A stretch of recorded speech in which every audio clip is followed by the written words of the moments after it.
जय हिंद दोस्तों। आज हम लोग पढ़ने जा रहे हैं कक्षा 6 का इतिहास, दूसरा चैप्टर, पाठ 2, पाषाण काल। आखेटक, संग्राहक एवं उत्पादक मानव। घर हमें जाड़े से, गर्मी से तथा बारिश से सुरक्षा प्रदान करता है। इसमें रहकर हम अपने सभी कार्यों को भलीभांति कर लेते हैं, किंतु एक समय ऐसा भी था जब मनुष्य घर बनाना नहीं जानते थे। तब वे जंगलों में रहते थे। जंगली जानवरों से अपनी सुरक्षा तथा उनका शिकार करने के लिए उनके पास केवल पत्थर के ही औजार थे। मानव में परिवर्तन। मानव शास्त्रियों के अनुसार आज से लगभग 2 करोड़ वर्ष पूर्व मानव विकास की प्रक्रिया प्रारंभ हुई। दोस्तों देखिए, मानव शास्त्रियों के अनुसार लगभग 2 करोड़ वर्ष मतलब आज से 2 करोड़ वर्ष पूर्व मानव विकास की प्रक्रिया प्रारंभ हुई। इस समय उसमें कुछ महत्वपूर्ण शारीरिक परिवर्तन भी हुए, जैसे दोनों पैरों पर खड़े होकर सीधे चलना।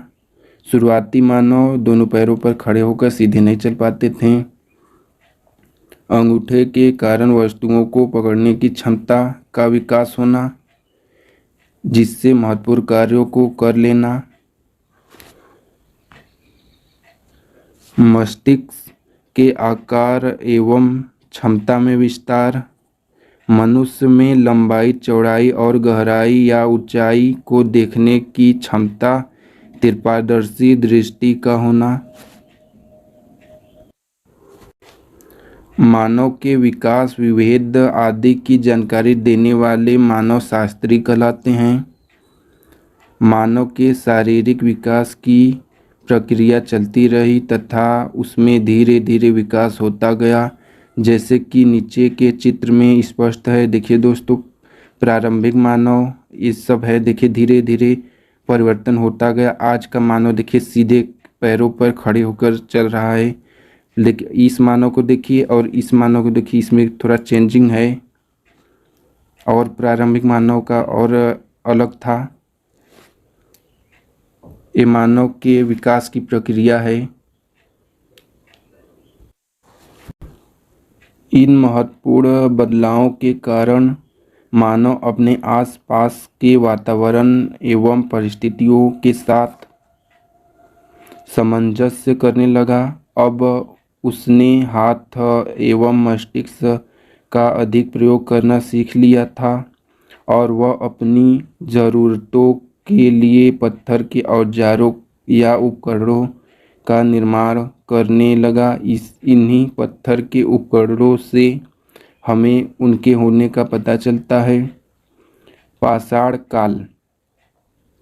पाषाण अर्थात पत्थर काल अर्थात समय मानव ने अपनी रक्षा और अपनी भूख मिटाने के लिए सर्वप्रथम पत्थर के औजारों का ही सबसे अधिक उपयोग किया। इसलिए इस युग को पाषाण काल कहते हैं। पाषाण पत्थर से बने औजारों में समय समय पर परिवर्तन हुए हैं, इसलिए पाषाण युग को 3 भागों में बांटा गया है। पूरा पाषाण काल, मध्य पाषाण काल, तीसरा नव पाषाण काल।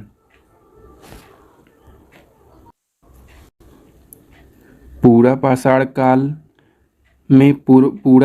काल में मानव पहले खुले आकाश के नीचे, नदियों के किनारे या झील के पास रहता था। इससे उसे शिकार करने में आसानी होती थी। देखिए दोस्तों, पूरा पाषाण काल में मानव पहले खुले आकाश के नीचे, नदियों के किनारे या झील के पास रहता था। इससे उसे शिकार करने में आसानी होती थी। क्यों? क्योंकि पहले के मानव को घर बनाना नहीं आता था, तो खुले आकाश में ही रहेगा। और नदियों के किनारे या झील के किनारे इसलिए रहते थे कि उस समय जंगली जानवर जो थे नदी के किनारे या झील के पास पानी पीने आएंगे, उससे उनका शिकार मानव को करने में आसानी होती थी। जब जंगली जानवर नदी या झील के किनारे पानी पीने आते थे, मानव उसी समय उस पर आक्रमण करते थे और उनका शिकार करते थे उनका मुख्य भोजन वही था। आगे, वह पत्थर के औजारों से पशुओं का शिकार करता था। शिकार से प्राप्त मांस ही उसका मुख्य भोजन था। कंदमूल तथा फल भी उसके भोजन में सम्मिलित थे। थोड़े समय बाद मानव ने गुफाओं में रहना प्रारंभ कर दिया, क्योंकि उसे तक घर बनाना नहीं आता था। इसके पहले हम यही बताएं, शिकार की खोज में वह लगातार घूमता रहता था। इस प्रकार उसका कोई स्थायी आवास नहीं था। इसी समय उसे आग की जानकारी प्राप्त हुई। देखिए दोस्तों, आग बहुत बार पूछता है कि आग की जानकारी कब मानव को हुई, तो बहुत लोग नवपाषाण काल में बता देते हैं, बहुत लोग मध्यपाषाण काल में, परंतु दोस्तों आग का जानकारी मानव को पूरा पाषाण काल में हुई है। इसका ध्यान रखिएगा आप लोग। साथ ही अब उसने अपने मृतकों को कब्र में दफनाना प्रारंभ कर दिया। पूरा पाषाण काल के आखिरी दौर में उसने चित्र बनाना भी सीख लिया। उस समय की गुफाओं में उनके द्वारा बनाए गए चित्र मिलते हैं।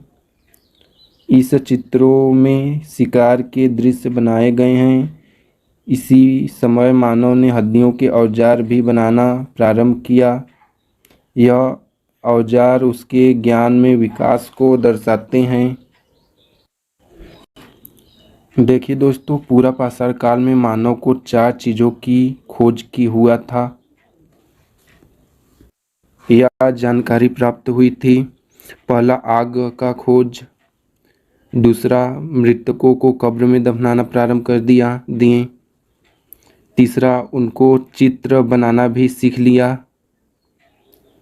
उस समय के गुफाओं में चित्र मानव द्वारा मिलते हैं। और चौथा, इसी समय मानव ने हड्डियों के औजार बनाना सीख लिए। यह औजार उनके ज्ञान में विकास को दर्शाते हैं। इस युग में मानव झुंड बनाकर ही शिकार करते थे, जिसे वह आपस में बांटकर खाते थे। मानव यह समझ चुका था कि वह तभी जीवित रह सकता है जब वह दूसरों के साथ मिलकर चले। इस भावना का अब पतन हो रहा है दोस्तों, इसका ऐसा नहीं होना चाहिए। इस प्रकार एक दूसरे का सहयोग करने की भावना इस युग में विकसित हो चुकी थी। उत्तर प्रदेश के मिर्ज़ापुर जिले में मिली कुछ गुफाओं से पता चलता है कि मानव समूह में रहते थे। कैसे करते थे शिकार? आदि मानव के पास न ही जंगली जानवरों जैसे पैने नाखून थे, न ही नुकीले दांत, न ही जबड़े और न ही सींग। उसकी बड़ी समस्या अपने से ज़्यादा ताकतवर जंगली जानवरों से रक्षा करने व उसका शिकार करने की थी। इसके लिए उसने पत्थर के औजारों का निर्माण व प्रयोग किया, क्योंकि उसे पत्थर आसानी से प्राप्त हो जाते थे। दोस्तों, जंगलों में पत्थर आसानी से प्राप्त हो जाती थी। उस समय लोहा वगैरह ये सब था नहीं। यह मानव की आखेटक अवस्था थी। इस युग के पत्थर के औजार आकृति में सुडौल नहीं थे। ये बेडौल एवं भौडी आकृति वाले थे। ये देख सकते हैं दोस्तों, चित्र में दिया है। पूरा पाषाण कालीन पत्थर के औजार ये है। कैसे जाना आग जलाना? औजार बनाने के लिए वे एक पत्थर पर दूसरे पत्थर से चोट मारते थे। एक पत्थर से दूसरा पत्थर टकराने पर चिंगारी निकली। निकलने वाली चिंगारी से उन्हें आग का ज्ञान हुआ। इससे वह सूखी पत्तियों, लकड़ी की टहनियों आदि को जलाने लगे। सोचिए और लिखिए कि आग का ज्ञान होने के बाद उनके जीवन में क्या परिवर्तन आया होगा। दोस्तों, आग के बाद बहुत परिवर्तन आया होगा। आज आप लोग देख ही रहे हैं, आग अगर आज नहीं होता तो कितना हम लोग पीछे रहते हैं। आग की खोज इस युग की महान उपलब्धि थी। अब दोस्तों, मध्य पाषाण काल। मध्य पाषाण काल के औजार उपकरण पूरा पाषाण काल की अपेक्षा आकार में छोटे हो गए। इस समय प्रकृति में अनेक परिवर्तन हुए, जिसका प्रभाव मानव जीवन पर पड़ा। नई परिस्थितियां से तालमेल बैठने के लिए उसने छोटे उपकरण बनाना प्रारंभ किया। जलवायु पहले की अपेक्षा गर्म हुई, फलस्वरूप जहाँ जहाँ बर्फ जमी थी वहाँ वह पिघल गई। पृथ्वी की उर्वरक शक्ति का विकास हुआ तथा घास एवं वनस्पतियों के मैदान विकसित हुए। घास को खाने वाले छोटे जानवर जैसे हिरण, खरगोश, भेड़, बकरी आदि पैदा हुए। मानव अपने आप उगी घासों को एकत्र करने लगा। इन घासों में कई आज के अनाजों की पूर्वज थी। इनका प्रयोग मानव ने अपने भोजन में किया। इस प्रकार वह अब संग्राहक बन गया। मानव ने इसी समय कुत्ते को पालतू बनाया। कुत्ता मानव का प्रथम पालतू पशु है।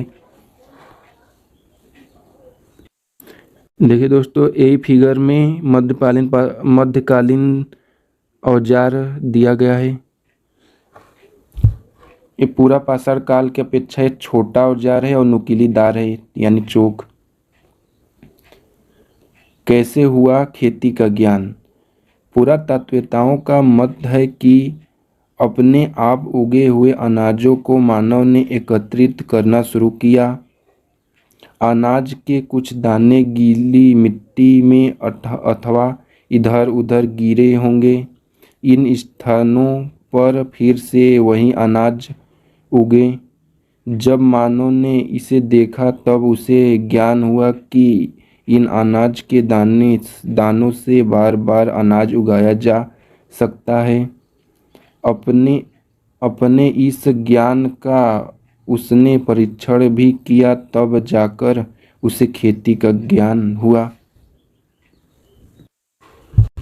आप गेहूं के कुछ दानों को गीली मिट्टी या गोबर के ढेर में डालिए, कुछ दिन बाद देखिए क्या होता है। नवपाषाण काल।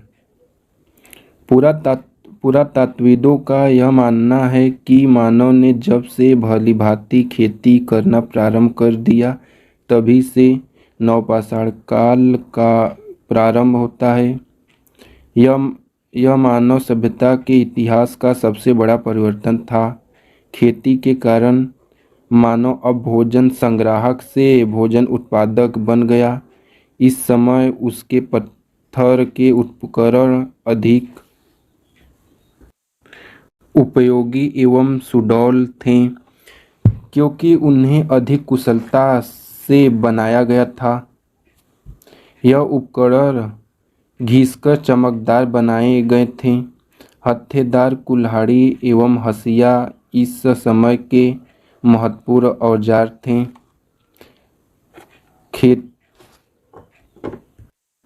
खेती के साथ पशुपालन भी प्रारंभ हुआ। पशुओं का प्रयोग मांस व दूध प्राप्त करने में किया जाता था। नवपाषाण कालीन औजार ये हैं। मानव अब अपने खेतों के आसपास मिट्टी के घरों एवं घास फूस के छप्पर वाले घरों में रहने लगा। धीरे धीरे ये बस्तियां गांव बन गईं। ये सब नवपाषाण कालीन और कृषि के लिए और उपकरण बनाए गए हैं दोस्तों।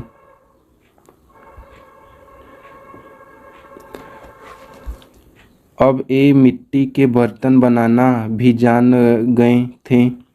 बर्तनों पर नक्काशी एवं चित्रकारी में रंगों का प्रयोग होने लगा।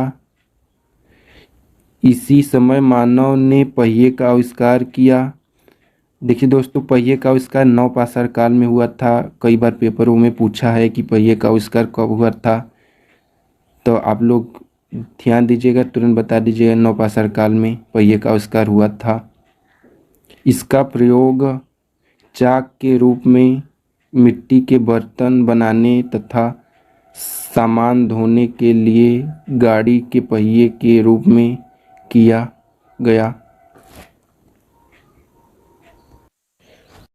ये सब देखिए नवपाषाण कालीन मिट्टी के बर्तन हैं।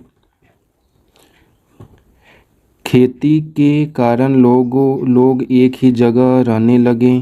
फलस्वरूप नए नए कौशल विकसित हुए, जैसे मूर्ज की टोकरी व चटाई बनाना, कटाई करना, जानवरों के बालों से कपड़ा बनाना आदि।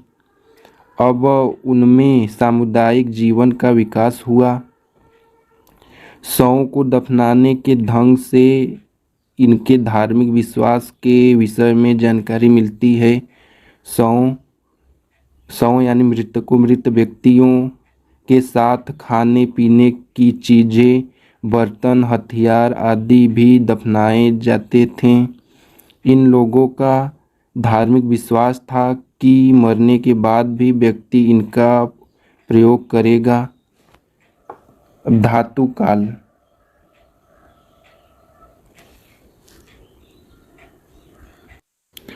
नवपाषाण युग का अंत होते होते पत्थर के साथ साथ धातुओं का इस्तेमाल शुरू हो गया।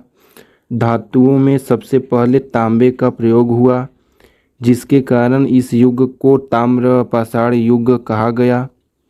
मानव ने तांबे की खानों का पता लगाकर उससे तांबा खोदकर निकालना शुरू किया। उच्च तापमान में तांबे को पिघलाना तथा साँचे की सहायता से धातु द्रव को विविध रूप देना भी उन्होंने सीख लिया। यह मानव विकास की एक और महत्वपूर्ण खोज थी। धीरे धीरे मानव ने तांबे व टीन को मिलाकर मिश्रित धातु कांसा बनाना सीख लिया। मानव जीवन, उसकी प्रगति एवं संघर्ष की कहानी है। प्रारंभिक मानव ने अपनी समस्याओं से जूझते हुए अपने को जीवित रखा, अपनी उन्नति की एवं अपने को सभ्य बनाया।